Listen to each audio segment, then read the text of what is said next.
Saya jawab nggak selesai satu hari nih kalau mau jawab semua. Jadi akan saya jawab yang berat-berat aja. Ini saya banyak ditegur masalah pajak dan kenapa? Pajak. Oh? Ya, terus. Pajak. Ada apa? Pajak dan lain-lain. Seolah-olah keadaan normal. Yang perlu kita ingat adalah kita keadaannya nggak normal sampai September kemarin, Oktober aja baru mulai balik, belum keluar dari ketekanan loh. Ini yang sebagai kita perbaikin. Jadi jangan dihitung sebagai keadaan normal. Lagi ketika ekonomi sedang melambat, dan ini banyak, saya baru tahu di sini banyak ahli ekonomi, mantap diskusinya nih pasti nih. Muridnya beliau dari PKS, Temennya. kenapa lu lulusin? Lulusin. Bagus itu. Saya mau tekan dia Kalau sini. di ITB nggak lulus katanya. Saya Pak Haris Turin ini konseptual sekali. Cuman keadaan yang mesti kita lihat adalah saya bisa aja naikin tarif di sana sini, tapi hasilnya pasti lebih jelek daripada yang sebelumnya. Kenapa? Waktu ekonomi lagi jatuh. Ya sebagai ini saya bilang kalau kita kan tahu Pak, kebijakan kontrasiklikal. Kalau lagi jatuh kita bebanin lagi, akan lebih jatuh lagi. Harusnya malah kita ngasih stimulus besar-besaran. Ini kan kita cukup taktis di sini ya, di Kementerian Keuangan cukup mirip karena nih senior Anda nih pelitnya minta ampun. Jangan kasih dengan yang ada aja. Jadi kita optimalkan. Beliau juga pelit sama aja. Jadi kita optimalkan yang ada. Jadi kita optimalkan uang yang ada untuk menciptakan perbaikan ekonomi. Dan alhamdulillah sekarang sudah mulai terlihat. Tapi bukan berarti keadaan sudah normal. Jadi kalau Anda tanya, kenapa pajak Anda turun segitu banyak? Ya waktu itu lagi susah. Kalau bisnismen lagi susah dipajakin ribut pasti kan. Uangnya juga nggak ada. Orang lagi rugi. Jadi itu yang mesti ditaruh di kepala kita bersama-sama ya. Emang saya akuin pengumpulan pajak masih di bawah target. Akan kita perbaiki ke depan. Tapi tolong diingat juga sampai September Oktober itu kita enggak ideal kondisinya. Kalau saya lihat gambar uang tadi, coba kasih lihat gambar pertumbuhan uang. Itu sudah cukup lama sebenarnya dari 2004. Jadi ekonomi kita masih susah. Apakah mau kita tekan masyarakat kita, pengusaha kita pasti hancurnya. Jadi tolong dipertimbangkan juga hal itu. Saya juga pengennya pajaknya maksimal ini. Tapi ketika kita masih memberi stimulus ke ekonomi, saya belum memberi stimulus yang besar ya. Saya hanya memaksimalkan, mengoptimalkan uang yang ada supaya ekonomi bisa recover itu. Dalam keadaan seperti itu, acuan-acuan yang normal, penilaian dalam keadaan yang sehat menjadi tidak pas, Pak. Jadi saya juga mau kalau bisa kita hajar, terutama anggota DPR pajaknya kita naikin ya. Saya digebuk nanti, atau Pak Tommy atau Pak ini. Cuman nggak seperti itu kondisinya. Ketika uang kita seperti ini kan sebetulnya 2000 udah direm nih 2004 ke sini. Ini udah negatif pertumbuhan uang kita. Kita susah. Cuman waktu itu kita semua belum sadar. Dan saya sekarang mencoba memperbaiki ini. Dan itu pun masih belum optimal. Karena kan fiskal. Masih ada sisi mesin ekonomi kita yang belum membantu dari sisi moneter. Ini injeksi positif masih dari sisi fiskal aja. Sekarang tumbuhnya mungkin dengan injeksi tambahan 10% lebih mungkin sekarang. Tapi kan uang di bank sentral masih banyak, boleh ngomong gitu ya? Boleh. Mereka menyerap uang dari perbankan itu 1.000 triliun sekarang di SRB dan open market operation-nya. Kalau bantu sedikit aja, lebih bagus lagi. Ini kan saya pikir dalam keadaan sekarang tumbuh 20% untuk M0 masih bisa ditolerir tanpa menimbulkan inflasi yang berlebihan atau tanpa menimbulkan ekonomi kita kepanasan. Kan yang situ di bawah Komisi 11 juga. Coba dia diketok-ketok sedikit biar kita bisa jalan bersama gitu. Tapi kita Pak Menteri, rencana kita memang mengagendakan untuk rapat KSSK Pak di Komisi 11 Pak. Oke, kalau nanti boleh bicara bebas kita debat itu bebas-bebasan. Kita berikan kewenangan penuh untuk Bapak sebagai koordinator untuk membicarakan apa saja, Pak. Terima kasih atas dukungannya Pak Ketua. Kan ini bukan buat kita, tapi buat bukan saya, bukan buat DPR, tapi buat seluruh masyarakat kita. Gimana caranya supaya kita bisa tumbuh cepat sesuai dengan rencananya tadi. Kalau melihat itu tadi masukan dari Pak Dolvi, ya itu kan semua angka-angka dari apa? RPJMN ya. RPJMN kan banyak sektornya Pak ya. Bapak nanya ke saya itu, saya nggak tahu, saya boleh nggak masuk ke sektor-sektor itu, karena setiap saya masuk ke sana orang bilang Anda masukin urusan kementerian yang lain, ya bukan urusan saya emang, tapi kita akan coba diskusikan sana supaya itu Pak Ketua, jalan boleh merespon semua. Pak Ketua? Boleh. Coba gini, Silakan Pak Dolvi. saya terus Pak. Problem-problem itu menjadi keluar ketika pertumbuhan kita lambat di bawah targetnya. Ketika tumbuhnya cuma 5%, ya begitu. Manufacturing sektor yang nggak tumbuh, ya tumbuhnya pelan lah. Yang lain juga sama, termasuk penciptaan lapangan kerja, termasuk juga penguatan kelas menengah kita. Kalau 5% begini-begini aja, nggak tumbuh. Makanya ke depan saya ingin uang yang ada, APBN yang ada bisa maksimal mendorong pertumbuhan ekonomi sehingga ada penciptaan lapangan kerja yang betul bukan non formal, yang betul-betul formal sektor yang disorot oleh Pak Dolvi tadi. Tanpa pertumbuhan ekonomi yang memadai, kita susah menciptakan lapangan kerja yang berkesinambungan untuk orang-orang yang bisa bekerja formal. Kalau non formal kan kita nggak tahu kesejahteraannya bisa naik terus apa enggak. Tapi itu modalnya adalah pertumbuhan ekonomi yang lebih cepat. Ini saya baru dorong yang ini kan, yang ada di tangan kita dulu. Ke depan kita akan pastikan iklim investasi akan lebih bagus lagi. Kementerian Perekonomian sudah melaunch Satgas percepatan ini ekonomi, pertumbuhan ekonomi. Kemarin sudah dibicarakan masalah penyerapan anggaran, sekarang dimonitor tuh anggaran pusat tuh seperti apa, penyerapan seperti apa. Semua menteri ada di situ, dan kalau nggak lambat, kalau penyerapan lambat mulai ditegur katanya. Jadi bukan saya lagi yang tegur, tapi Kemenko dengan seluruh kementerian yang ada di sana. Ada 26 kementerian yang terlibat di Satgas tersebut. Nanti yang kedua adalah debottlenecking.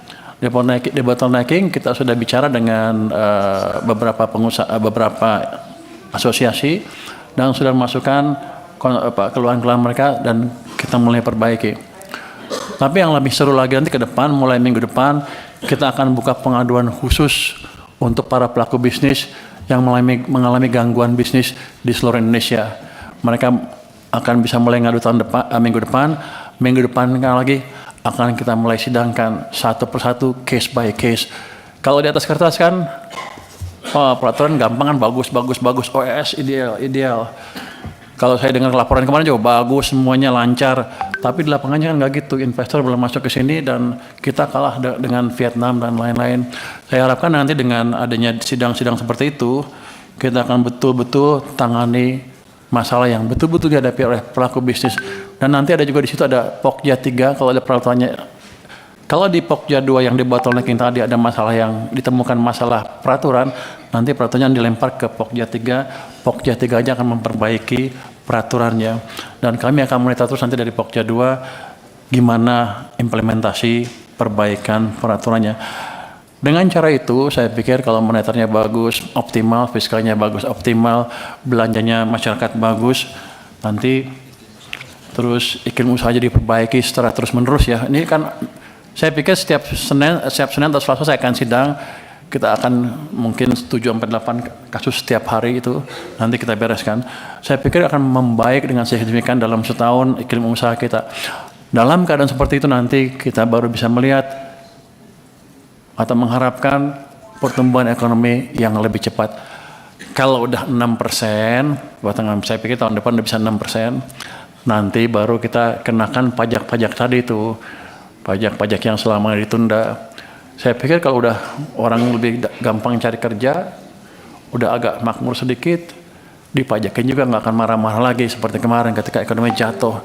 Jadi tentunya akan kita perhitungkan seperti apa nanti pajak yang pas buat masyarakat, buat kita tanpa mengganggu momentum pertumbuhan yang terjadi. Jadi begitu Pak Dolfi. Jadi dengan cara itu kita harapkan nanti semuanya bisa membaik. Angka-angka target tadi nanti kita akan lihat di akhir tahun. Kalau Anda misalnya bilang kalau nggak tercapai, apa konsekuensi untuk Kementerian Keuangan? Coba Pak, lu kan gurunya, guru itu ada masukan nggak? Mau ngapain? Gaji dipotong? Ada gaji. Mau diapain? Gaji mulai gaji menteri lah. Oh, menteri luar? Nggak, kita akan lihat. Artinya gini. Peraturan, ada peraturan. Pak Menteri, sebelum yang ke situ tadi, izin Pak Ketua. Silakan. Tadi mengenai apakah Menteri Keuangan bisa ikut masuk di dalam sektor-sektor yang tadi itu, pertanian, pertambangan, dan seterusnya yang banyak itu tadi. Kalau kita baca di Undang-Undang Keuangan Negara, Pak, tugas menyusun APBN diserahkan kepada Menteri Keuangan, diberi kuasa oleh Presiden di dalam menentukan kebijakan-kebijakan fiskal, termasuk logical framework dari program-program kementerian lembaga. Masuk akal apa enggak? Bahkan pernah menjadi temuan BPK bahwa program-program kementerian lembaga itu tidak memenuhi aspek logical framework dari mencapai sasaran pemerintah. Kalau Menteri Keuangan bisa memotong anggaran, kenapa Menteri Keuangan tidak bisa mempertajam program? Kalau sektor-sektor ini tidak disentuh, Pak Menteri, tugas siapa? Karena kalau kita hitung, Pak, sektor-sektor ini, Pak, 75% ada pengampunya di kementerian. Pertanian di Kementerian Pertanian, pertambangan ada kementeriannya, industri ada kementeriannya. Kalau kementerian-kementerian ini tidak hanya membelanjakan APBN saja, ya nggak akan mendorong pertumbuhan ekonomi, Pak Menteri. Tapi kalau didorong kementerian-kementerian ini membuat kebijakan yang bisa menghasilkan nilai tambah di setiap sektor, contoh yang paling ekstrim yang saya bilang tadi, pertanian. Dengan satu kebijakan saja, pertumbuhan ekonomi sektornya langsung lompat.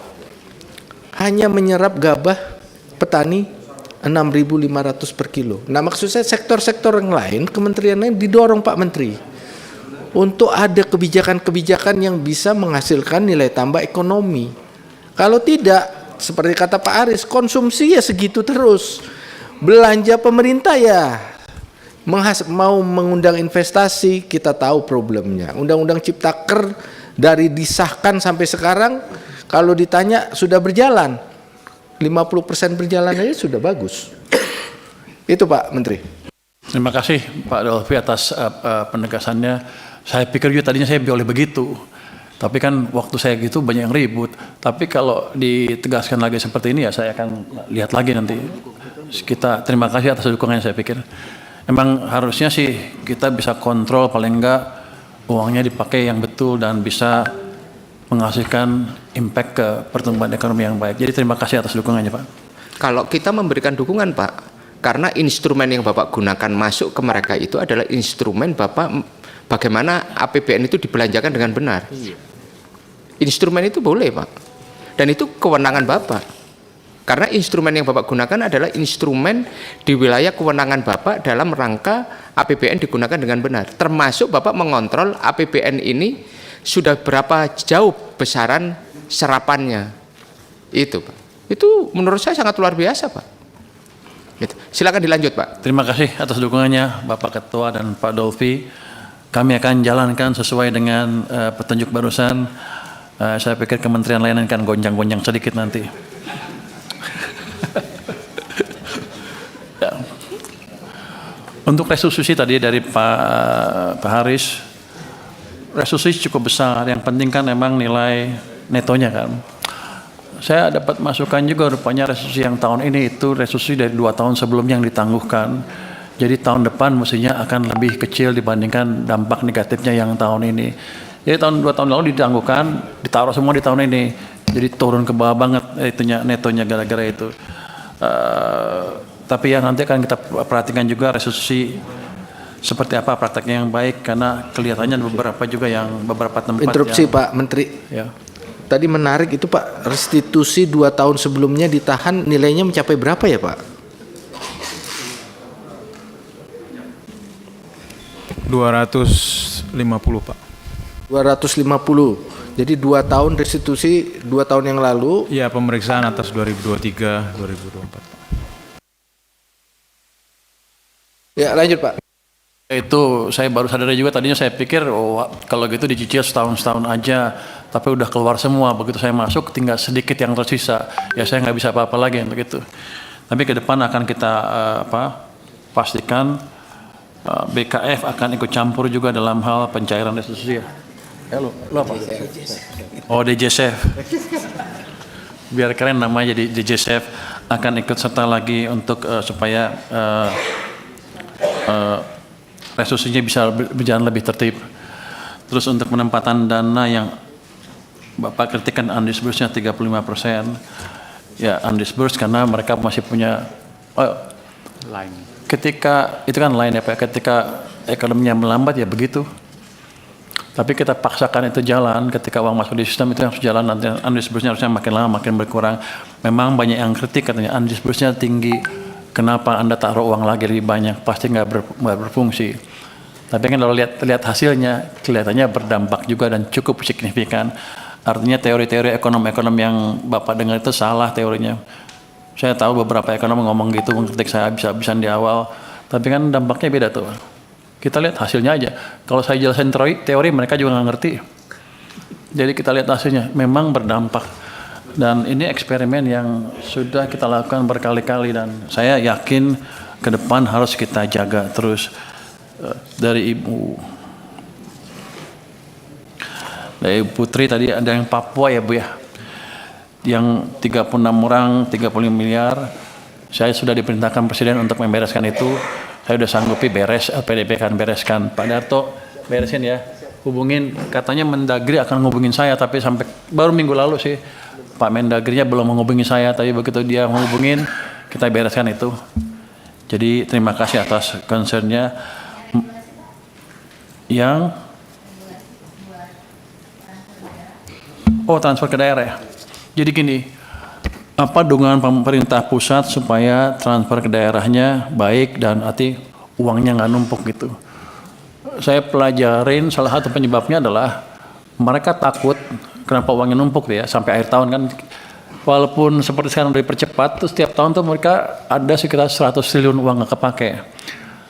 Kalau menurut Pak Tito itu karena mereka takut Januari, Februari nggak ada uang sehingga daerahnya nggak jalan, jadi tabung 100. Tapi kan untuk saya uangnya nganggur 100 triliun. Jadi ke depan pertama akan kita buat sistem sedemikian rupa sehingga mereka yakin di awal tahun tuh transfer dari pusat cepat. Jadi mereka nggak usah sisain yang 100 triliun itu, jadi bisa dihabisin. Itu tambahan tersendiri. Yang kedua, kita akan diskusi atau edukasi dengan daerah ya.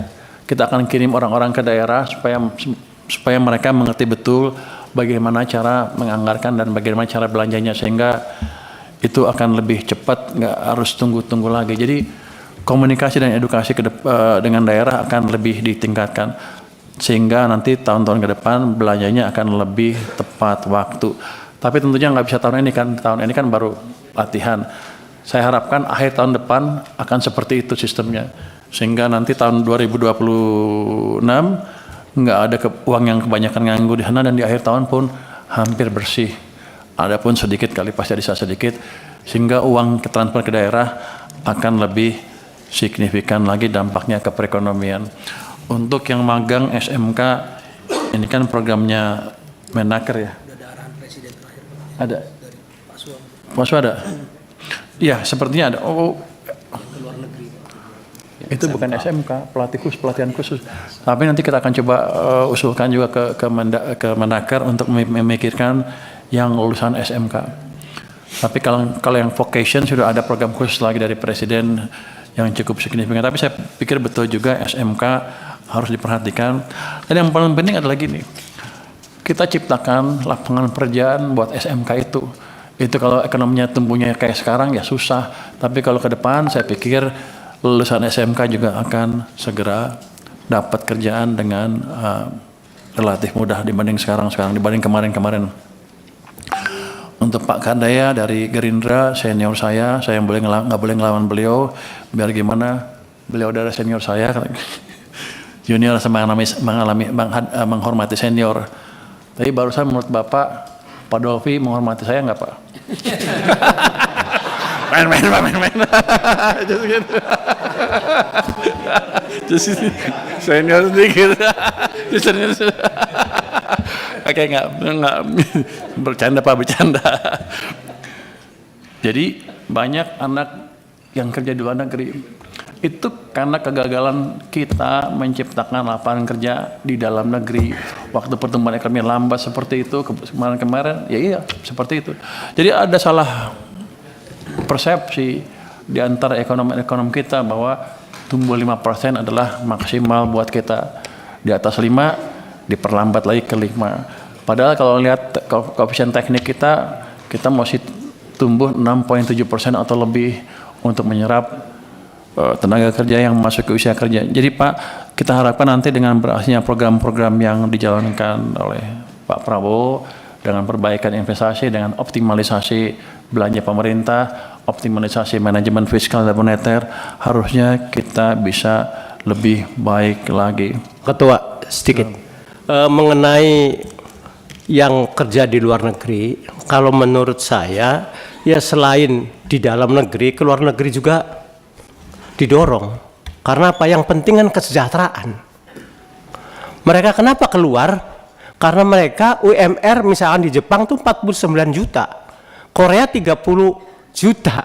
Nah, lihat dari situ, lalu Taiwan 20 juta. Lihat dari situ ya mereka keluar. Ya biarkan saja mereka itu kehendak sendiri, tapi kita dorong supaya dia mempunyai kemampuan yang lebih sehingga tidak jadi pekerja yang di bawah, Pak. Itu maksud saya. Karena jelas sekali kalau ke daerah Pantura itu harapan mereka hanya kerja di luar negeri.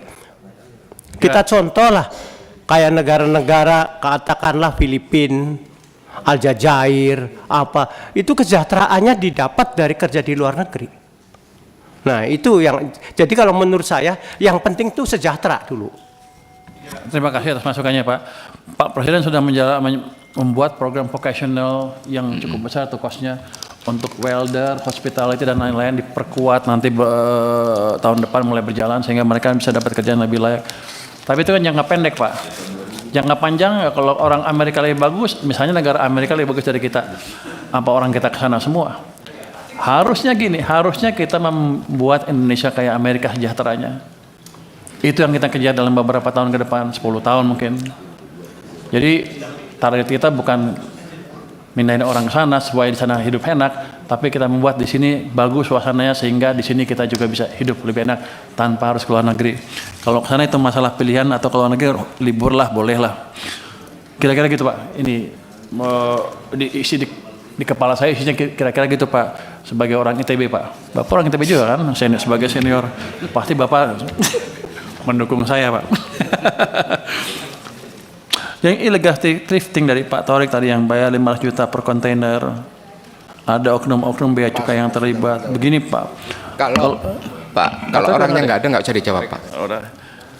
Mungkin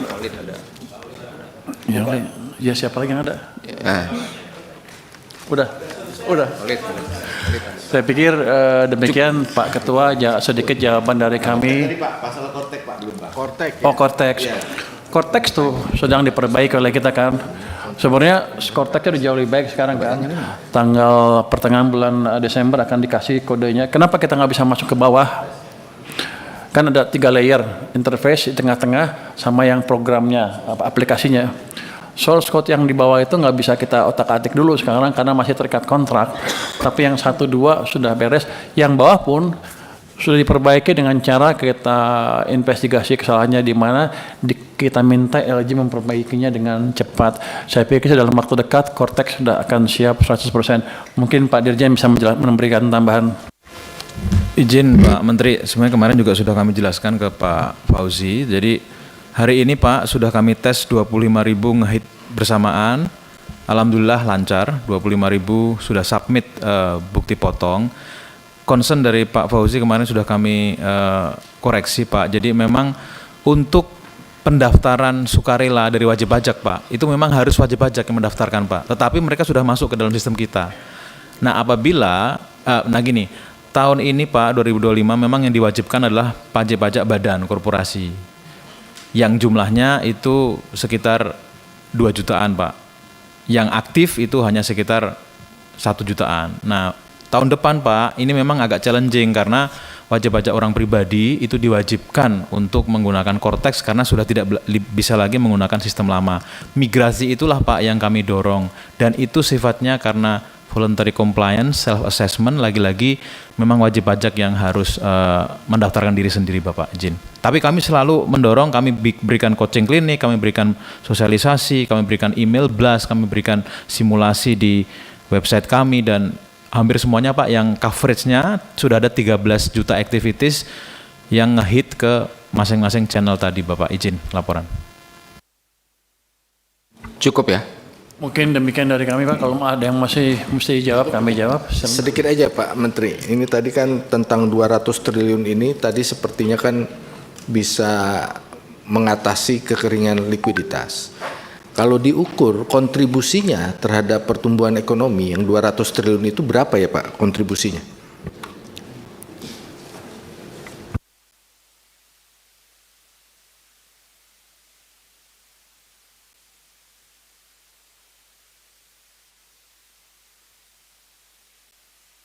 Kasar yang langsung tanpa multiplier, hitungan beliau adalah sekitar 0,2% ke PDB di kuartal keempat.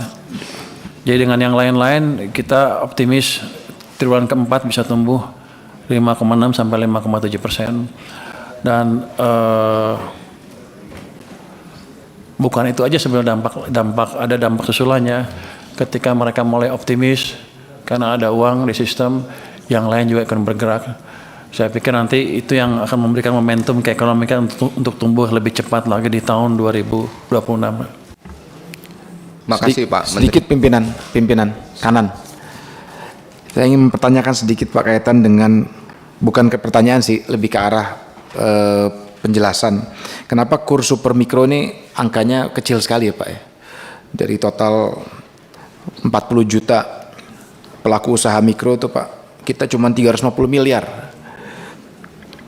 Saya rasa ini mungkin korban paling nyata tuh ibu-ibu rumah tangga, ya, pengusaha ultramikro yang nggak punya agunan, pelaku usaha migran, ya, kemudian UMKM korban PHK. Saya rasa mungkin ini juga sesuai dengan keinginan Pak Menteri bisa ditingkatkan Pak untuk kredit usaha mikro yang super mikro ini. Dibandingkan dengan kur mikro dan kur kecil nih angkanya total jomplang sekali, 0,15% sama 68,71%. Kur kecilnya 31%, yang lainnya kecil banget Pak. Padahal di Indonesia paling banyak itu 40 juta itu adalah kredit ultra mikro. Demikian pimpinan. Terima kasih Mas. Jadi kira-kira gini, saya juga nggak terlalu puas dengan kur, nanti ada yang marah. Nggak, saya lihat kur itu masih bisa dioptimalkan lagi. Apa tadi masukan tadi yang super mikro juga kan sedikit. Bahkan saya baru tahu bahwa kur itu bunganya flat 6, 7, 8 bisa hanya boleh 3 tahun 6, 7, 8 3 tahun. Setelah itu diwajibkan sudah lulus dari UKM yang bisa mendapatkan kur. Kita rubah peraturannya sekarang 6% boleh terus-terusan sampai dia mentas menjadi perusahaan besar atau bukan di UKM lagi. Jadi saya harapkan dengan kebijakan seperti itu nanti yang super mikro juga bisa dapat akses lebih banyak, karena kita akan lihat juga kredit yang kenapa yang kecil itu dapatnya cuma sedikit yang dapat. Jadi kita akan lihat seperti itu kan kita akan di luar kami untuk penyalurannya, itu kan program Menko Perekonomian menyalurkan kan BRI ya dan perbankan. Tapi nanti kita monitor, kalau ke depan nggak jalan juga, kita akan pikirkan supaya ada instrumen yang kita punya yang memastikan KUR itu betul-betul sampai ke yang UMKM yang benar-benar UMKM. Mungkin begitu Pak. Terima kasih Pak Pimpinan Menteri. sedikit tadi pertanyaan yang terkait Munas MUI belum direspon tadi. Gimana? Yang terkait hasil Munas MUI kenaikan Jadi PTKP. nanti mungkin dijawabnya tertulis Pak Khalid. Iya. Fatwa MUI. Nanti dijawabnya tertulis. Harus cek dulu tuh. Kita masuk ke rancangan kesimpulan. Tadi sudah ada